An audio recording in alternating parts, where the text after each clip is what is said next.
Brought to you by रजनीगंधा।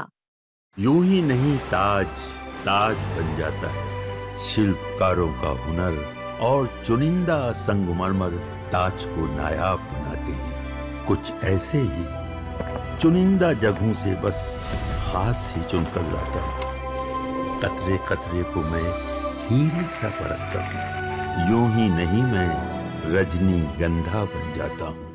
सुकन्या जी और यहाँ पर उपस्थित सभी को मेरा नमस्कार है। तो कोशिश हमारी ये थी कि कम से कम देश की राजनीति में, बिहार की राजनीति में ना सही, लेकिन हमारे मंच पर फीमेल रिप्रेजेंटेशन होना चाहिए, ये हमारी कोशिश थी और उसी कोशिश में से एक आप हैं और आपने समय दिया और उसके लिए आपका थैंक यू। चलिए बातचीत को शुरू करते हैं। सबसे पहले अगर हम बातचीत करें तो हमने देखा कि चुनाव से ठीक पहले बहुत सारी घोषणाएं हुई, स्पेशली फीमेल्स के लिए बहुत सारी घोषणाएं हुई। आधी आबादी अक्सर बिहार की राजनीति में, विधानसभा चुनाव में खेल करती है। क्या कहेंगे, उन्हीं को लुभाने के लिए सारी योजना लाई गई? नहीं, ये सिर्फ चुनाव के पहले ही नहीं हुआ है कि महिलाओं के लिए योजनाओं या फिर जो स्कीम्स है उसको लॉन्च किया गया है। इसके पहले भी लगातार एनडीए की सरकार जो है वो बिहार में महिलाओं के लिए काम करती आई है। अगर हम लोग शुरू से शुरू करें तो सबसे पहले शुरुआत हुई थी साइकिल योजना और पोशाक योजना से, जो एनकरेज कर रही थी जितनी भी महिलाएं हैं, जितनी भी बच्चियां हैं, उनको स्कूल भेजने के लिए, उनका एनरोलमेंट बढ़ाने के लिए। उसके बाद फिर जब एजुकेशन हम लोग काफी हद तक अपना अचीव किए टारगेट, उसके बाद एनडीए की सरकार का फोकस बढ़ा कि कैसे महिलाओं में सरकारी नौकरी को बढ़ाया जा सकता है। तो महिलाओं को सरकारी नौकरियों में आरक्षण मिला। उसके बाद लगातार जो रूरल लाइवलीहुड है उसको ट्रांसफॉर्म करने के लिए जीविका दीदी जैसी योजनाएं हो, दीदी की रसोई जैसी योजना जो है उसको लाया गया। तो ये योजना से जो रूरल वुमेन है उनको कैसे एंटरप्रेन्योर्स बनाया जाए, जो एक बेसिक स्किल सेट महिलाओं के पास होता है, जैसे कुकिंग होता है, एक बेसिक स्किल है वो महिलाओं में मिलता है, उसको कैसे उसको कैसे बिजनेस की ओर लेके जाया जाए। वैसे दीदी की रसोई को लॉन्च किया गया और आज हजारों दीदी की रसोई है जिससे महिलाओं को, जो रूरल वुमेन है, उनको फायदा हो रहा है। इसके बाद फिर सरकारी नौकरी में डोमिसाइल आया ताकि जो हमारे प्रदेश की बेटियां, हमारे प्रदेश की बहनें हैं, उनको इसका लाभ मिल सके। उसमें सरकारी नौकरी आई और लगातार ही हमको लगता है कि सिर्फ विधानसभा चुनाव को लेके ही नहीं, एनडीए की सरकार जब से बिहार में आई है तब से वो आधी आबादी के लिए, महिलाओं के सम्मान के लिए, महिलाओं के अधिकार के लिए काम करती ही आई है और आगे भी करती चलेगी। ठीक है। अगर एज अ फीमेल आपकी जर्नी की बात करें तो लोग कहते हैं कि महिलाओं के लिए राजनीति में करियर बनाना आसान नहीं है। बहुत कम उम्र में आपने तय कर लिया कि राजनीति में आना है और सबसे कम उम्र की सांसद भी बन गई, तो आपके लिए तो जर्नी आसान रही होगी। नहीं, परिवारवाद का आरोप भी लगता है, कहते हैं कि अशोक चौधरी का परिवार हर जगह फैला हुआ है। प्रशांत किशोर कहते हैं आरोप तो हर समय लगता है। आई थिंक जब विपक्ष के पास बहुत कुछ नहीं होता है बोलने का, तब वो लोग पर्सनल अटैक पे आ जाते हैं। अगर हम मेरी बात करें तो आई डोंट थिंक कि पॉलिटिक्स ही एक ऐसा जगह है जहां पे जो सेकंड जनरेशन हो या थर्ड जनरेशन हो वो उस करियर से इन्फ्लुएंस होता है। आप कोई भी करियर ले लो, लॉयर्स के बच्चे लॉयर्स बनना चाहते हैं, जजेस के बच्चे जजेस बनना चाहते हैं, डॉक्टर्स के फैमिली में डॉक्टर्स निकलते हैं, इंजीनियर्स के फैमिली में इंजीनियर्स निकलते हैं। तो पॉलिटिक्स एक इकलौता ऐसा प्रोफेशन ही है जहां पे कमिंग जनरेशन उस चीज से इन्फ्लुएंस हो। हम लोग एक सोशल कंडीशनिंग हो जाता है। आप जिस परिवार में पलते बढ़ते हैं उसका आपको सोशल कंडीशनिंग हो जाता है। पर हाँ, जब हम लोग बात करते हैं, क्योंकि मेरे दादाजी, मेरे पिताजी राजनीति में रह चुके थे, तो डेफिनेटली मेरे लिए एक आसान रास्ता बन गया होगा। पर राजनीति एक ऐसा प्रोफेशन है जहां पे मेरे पिताजी के चाहने से और मेरे दादाजी के चाहने से हम सांसद नहीं बन सकते। हमको चुनाव लड़ना है और हमको चुनाव जीतना है। और ये इकलौता ऐसा प्रोफेशन है जहां पे हर 5 साल में हमको एक एग्जाम क्लियर करना है। ऐसा नहीं है कि अब हम सांसद बन गए तो हम उम्र भर सांसद रहेंगे। हर 5 साल में अपने काम पे, जो काम हम कॉन्स्टिट्युएंसी में किए होंगे या कॉन्स्टिट्युएंसी में के जितनी भी जो जनता है समस्तीपुर की, वो अगर चाहेगी तभी हम फिर से सांसद बन सकते हैं। तो ऐसा आई थिंक ये परिवारवाद का आरोप जो लगता है। और ऑल्सो हमने अपनी पढ़ाई पूरी की, हम पढ़ाई पूरा किए, हम अभी अपना पीएचडी कर ही रहे हैं। तो एक बेसिक जो उसके बाद अपने पढ़ाई पूरा करने के बाद हम एक इंस्टीट्यूट में काम भी कर रहे थे, डायरेक्टर थे आप, स्कूल देख रहे थे। तो ऐसा नहीं है कि वो क्षमता नहीं थी, एक बेसिक क्वालिफिकेशन था। हम लोग क्वालिफिकेशन इन पॉलिटिक्स की भी बात करते हैं। हम लोग बात करते हैं कि आप एक ही परिवार में कितने बार एक ही इंसान को आप कितनी अपॉर्चुनिटीज देंगे। तो ये एक रोड होता है, एक सफर होता है जो सबको तय करना पड़ता है। एक महिला राजनीति में जब आती हैं तो हमेशा महिलाओं के लिए बोलना, दलित वंचित शोषित वर्ग के लिए बोलना, ये हमारी जिम्मेदारी बन जाती है। और हम लोग अगर नहीं आकर के इस चीज को एनकरेज करेंगे तो आई डोंट थिंक कि और आगे जो, जैसे एक बेटी होने के नाते ये मेरा फर्ज बनता है कि हम बाकी बेटियों को भी एनकरेज करें और मेरे आने के बाद हम वो सफर बाकी बेटियों के लिए आसान करें। ठीक है, हमने देखा है, अभी आपके मैं पूरे प्रोफाइल को देख रही थी, पढ़ाई आपने दिल्ली से की। देश में, बिहार में लंबे अरसे से जेडीयू की सरकार है, लेकिन जब पढ़ने के लिए जाना पड़ता है, सोचना पड़ता है, तो आपको जाना पड़ता है दिल्ली। एलएसआर से शायद आपने ग्रेजुएशन किया है, तो क्या हुआ, बिहार में अच्छे से पढ़ाई नहीं हो पाई? नहीं, ऐसा नहीं है। मेरा स्कूलिंग पूरा बिहार में हुआ था, हम 12th तक बिहार में ही थे।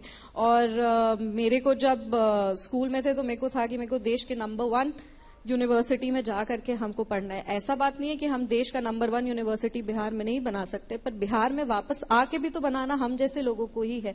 और ये एनडीए की सरकार ही है जो इसको पूरी तरीके से कर सकती है। अगर आप एजुकेशनल रिफॉर्म्स की भी बात करें तो आज एनडीए की सरकार ही है जो, अगर आप स्पोर्ट्स यूनिवर्सिटीज की बात करें, आप बाकी यूनिवर्सिटीज की बात करें, ये यूनिवर्सिटीज इसके पहले आया। जब हम लोग बिहार में विकास शुरू किए थे तो हम लोग एक माइनस में से विकास लाना शुरू किए थे।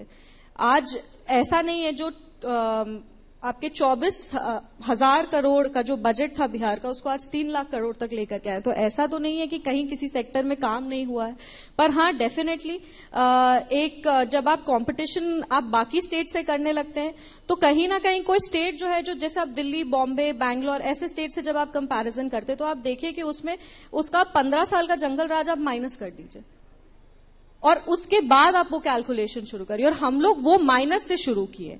तो आने वाले समय में आज राजगीर का आप बात करिए, आप नालंदा का बात करिए, जो स्पोर्ट्स यूनिवर्सिटी है, जो हॉकी है, ये सारी चीजें जो आज बिहार में हो रही हैं, तो ये सारी की कल्पना भी 15 साल पहले नहीं की जा सकती थी। और आने वाले समय में हमको लगता है कि पूरे देश का जो सबसे बड़ा यूनिवर्सिटी होगा वो बिहार में बनेगा। और मेरी जैसी जो बेटियां होंगी उनको फिर डीयू जाने की जरूरत नहीं पड़ेगी। ठीक है, अगर हम अशोक चौधरी की बात करें तो एजुकेशन डिपार्टमेंट भी था उनके पास। बिल्कुल। और प्रशांत किशोर कह रहे हैं कि भाई अगर बिहार में डिग्री चाहिए तो 5 साल, 6 साल, 4 साल लग जाता है डिग्री में, और दिल्ली में आराम से डिग्री मिल जाती है।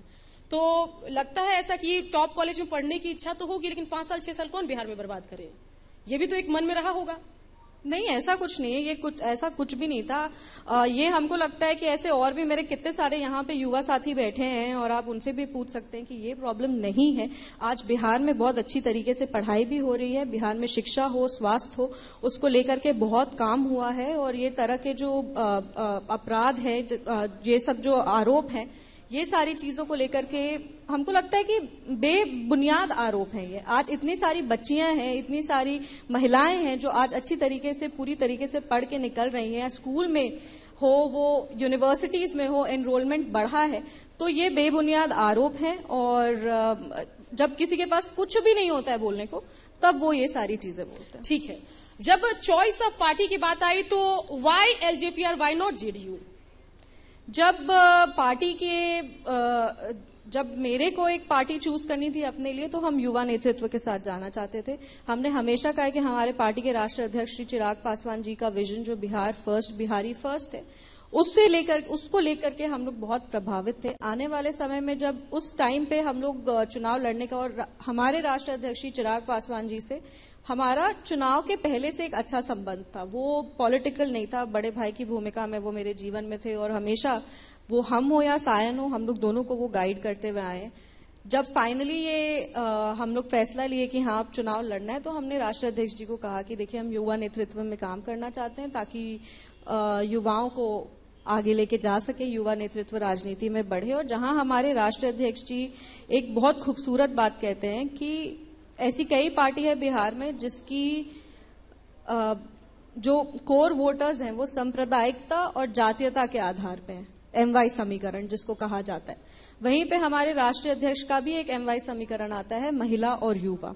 तो ऐसे में एक अगर कोई पार्टी एक 25 साल की युवा महिला को मौका दे सकता था तो वो लोक जनशक्ति पार्टी ही थी, वो हमारे राष्ट्रीय अध्यक्ष श्री चिराग पासवान जी ही थे। चिराग पासवान, और आपने कहा कि बड़े भाई जैसा रिश्ता है, बचपन से ही रहा है, और आपकी राखी की तस्वीरें भी मैंने देखी। तेजस्वी यादव से जब भी चिराग पासवान को लेकर सवाल पूछा जाता है तो कहते हैं कि भाई शादी कर लें, तो भाभी कब आएगी? अब ये देखिए, आई थिंक जहां हम अपने राष्ट्रीय अध्यक्ष को अपना बड़ा भाई भी मानते हैं, वहां पे एक रिस्पेक्ट, आदर, सम्मान भी है, तो वो चीज को हम लोग कभी नहीं लांघते हैं। और हम कौन बहन नहीं चाहेगी कि भाई घोड़ी चढ़े, शादी करे।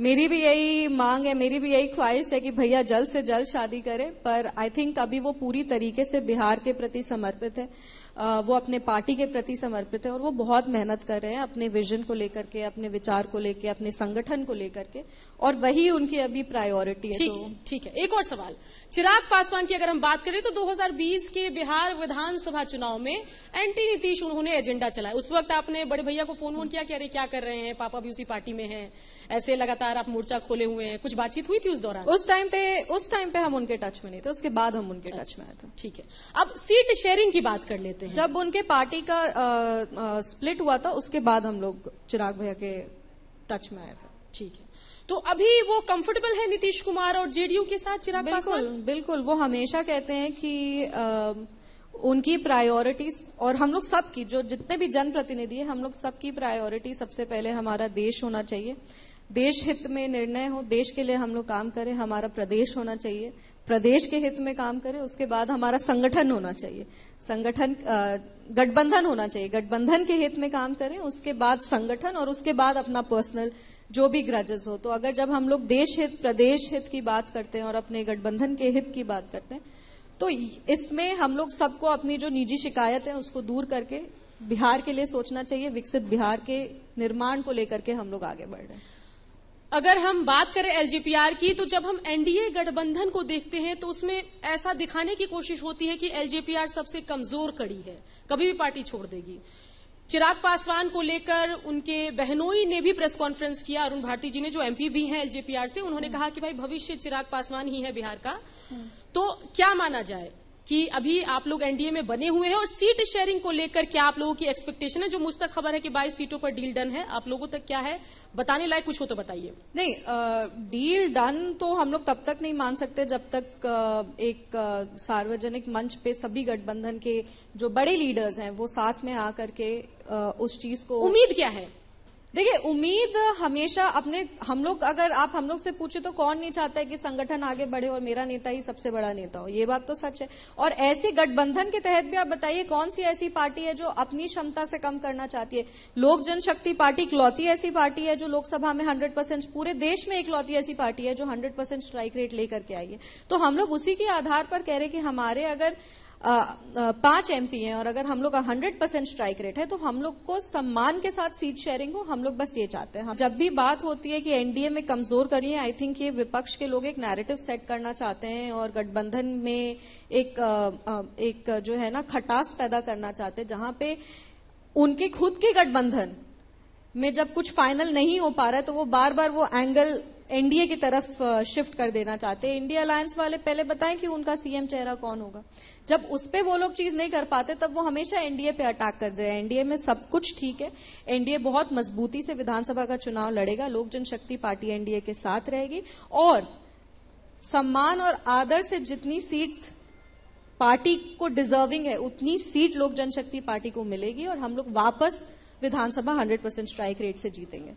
ठीक है, लेकिन इन सब के बीच प्रशांत किशोर भी एक फैक्टर बने हुए हैं। एक तरफ तो प्रशांत किशोर सबकी बुराई करते हैं, लेकिन चिराग पासवान को लेकर एक सॉफ्ट कॉर्नर उनका दिखता है। तेजस्वी यादव क्रिकेट में कुछ नहीं कर पाया तो उस सवाल को वो उठाएंगे, लेकिन चिराग पासवान का फिल्मी करियर फ्लॉप रहा तो उस पर बातचीत नहीं करेंगे, कहेंगे सुलझे हुए नेता दिखते हैं। तो ये क्या केमिस्ट्री है? ये केमिस्ट्री भी लोगों को समझ नहीं आ रही। और दूसरी बात यह है कि प्रशांत किशोर सबकी तो बुराई करते हैं, खासतौर पर आपके परिवार के पीछे भी पड़े हुए हैं, टिकट बेचने तक का आरोप लगाया, कहा है कि भाई अपनी बेटी को टिकट खरीद के दिलवा दिया उधर। तो इन सब पर प्रशांत किशोर फैक्टर और इन चीजों पर आप क्या कहेंगे? देखिए, जहां तक रही बात प्रशांत किशोर की हमारे राष्ट्रीय अध्यक्ष जी से कैसे संबंध है, तो व्यक्तिगत दोस्ती आपका किसी के साथ भी हो सकता है और आप उस चीज को आप अगर मतलब पॉलिटिकली वो नहीं है, वो एक पर्सनल रिलेशनशिप है, एंड वो पर्सनल फ्रेंडशिप आपका किसी के साथ भी हो सकता है। पर जहां तक रही बात प्रशांत किशोर जी के सार्वजनिक प्रेस कॉन्फ्रेंस से आरोप लगाने की, आई डोंट थिंक कि कोई भी मैच्योर्ड नेता जिसमें अहंकार ना हो, या कोई भी ऐसा नेता जिसमें थोड़ी भी महिलाओं के लिए सम्मान हो, वो ऐसी बात कर सकता है। It was a very cheap political stunt and ticket बेचने वाली टिकट बेच जिस तरह के आरोप उन्होंने लगाए। और ये बात सोचने वाली है कि जहां वो राष्ट्रीय अध्यक्ष श्री चिराग पासवान जी की तारीफ करते रहते हैं, वहीं पे उनके एमपी पे ऐसा वो आरोप लगाते हैं। वो भी जो महिला अशोक चौधरी पे आरोप लगा रहे हैं कि उन्होंने टिकट जो है खरीदा है, लेकिन चिराग पासवान पर कुछ नहीं कहते हैं। हम लोग भी जानना चाहते हैं कि बेचा किसने, वो हम खरीदा है तो बेचा किसने? नहीं, वही हम तो हमेशा यही कहते हैं कि वो बस ये साबित कर दे कि जब तक मेरे नाम अनाउंस होने के पहले मेरे पिताजी का और राष्ट्रीय अध्यक्ष श्री चिराग पासवान जी का बात हुआ था।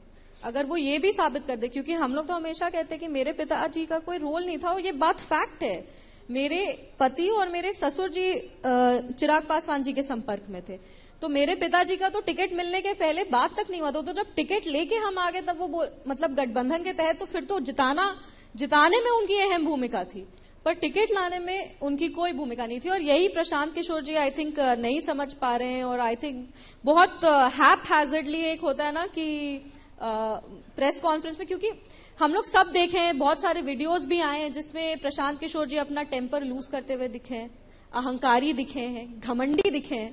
तो ऐसे में ये दिखाता है कि उनकी मानसिकता क्या है।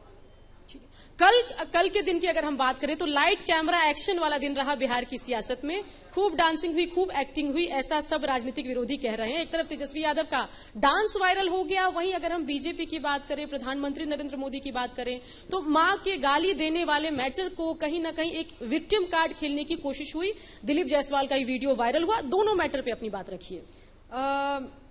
जहां तक रही बात मरीन ड्राइव की, और जो तेजस्वी यादव जी का रील हम लोग देखे, तो मेरे को बहुत अच्छा लगा कि नेता प्रतिपक्ष हमारे माननीय मुख्यमंत्री श्री नीतीश कुमार जी के विजनरी प्रोजेक्ट जो मरीन ड्राइव है, उसमें 7 निश्चय का जो एक सबसे विजनरी योजना था, हर घर बिजली, मतलब बिजली हर सबको मिले, उसमें वो अच्छे से वेल लिट मरीन ड्राइव पर अपने जो युवा साथी थे, युवाओं का रोजगार, युवाओं का सम्मान, जो माननीय मुख्यमंत्री श्री नीतीश कुमार जी की योजना थी, उसके तहत युवाओं के साथ हंसते खेलते और रील बनाते हुए नजर आए।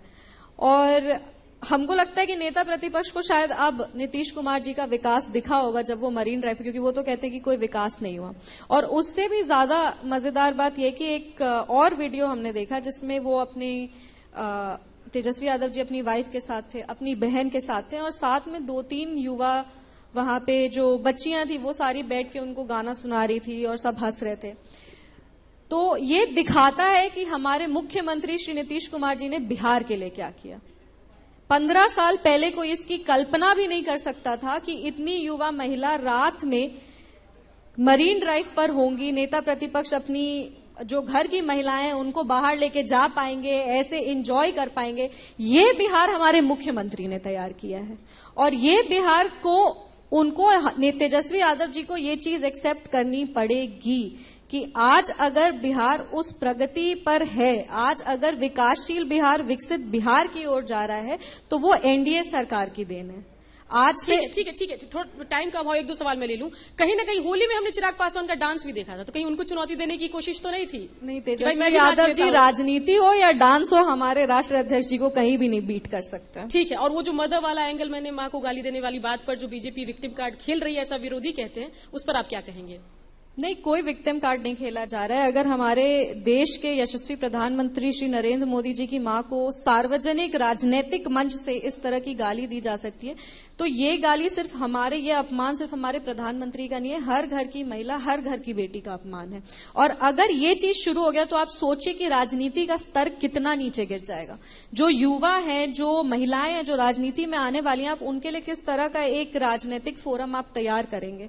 और सबसे बड़ी बात कि आपके मेहरबानी से, कांग्रेस या आरजेडी के मेहरबानी से हमारे प्रधानमंत्री इस देश के प्रधानमंत्री नहीं है। उनको जनता ने, विश्व का सबसे बड़ा लोकतंत्र है भारत, और उसकी जनता ने हमारे प्रधानमंत्री को प्रधानमंत्री चुना है।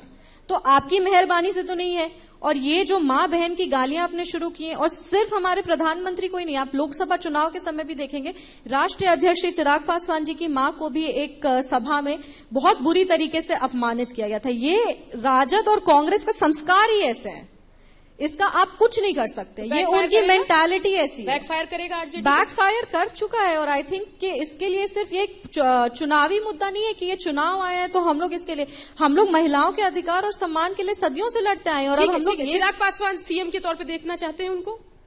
बिल्कुल। आज हम लोग हमेशा ये कहते हैं कि हम चाहेंगे कि मेरे नेता है जिनके नेतृत्व में हम काम कर रहे हैं वो सबसे ऊंचे पद पर बैठे, वो हमेशा निरंतर बिहार की सेवा करते रहे, वो निरंतर आगे बिहार को लेकर के जाए।